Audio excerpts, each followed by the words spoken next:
अस्सलाम वालेकुम। वालेकुम सलाम। शेख, मेरी उम्र 29 साल है और मैं गैर शादीशुदा हूँ। शेख, मैंने एक कहाँ से बात कर रहे हो? रिश्ते शेख, मैं साहिवाल से। जी। शेख, मैंने एक रिश्ते के लिए इस्तिखारा किया था और मुझे ख्वाब आया, मैं एक डॉक्टर के पास जाती हूँ, डेंटिस्ट होता है दांतों का डॉक्टर।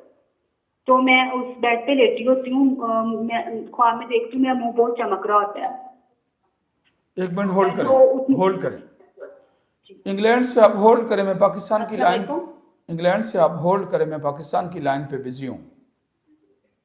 ओके जी, ओके जी, साहिवाल से आप जारी रखो। पास जाती हूँ, बेड पे लेटी होती हूँ और मुंह मेरा बहुत चमक रहा होता है, ज्यादा ना शाइन कर रहा होता है।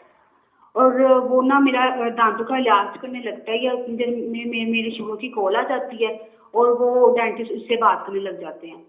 जैसे ही वो मेरे शोहर से बात करते हैं ना, तो वो मुझे ना बहुत इज्जत देने लग जाते हैं और वो नर्स से बोलते हैं जाओ इसके लिए ना खाने पीने का सामान लेके आओ। बस इतना ही ख्वाब था। आप गैर शादीशुदा हो। ये जिस जी जगह पे आपने रिश्ता किया वो उनकी पब्लिक रिलेशन है लोगों के साथ, जी शेख बहुत साहब। अच्छी पब्लिक रिलेशन है। जी शेख साहब। अगर उसकी पब्लिक रिलेशन है तो ये वही रिश्ता है जिसमें खैर है, आप यहाँ कर सकते हो।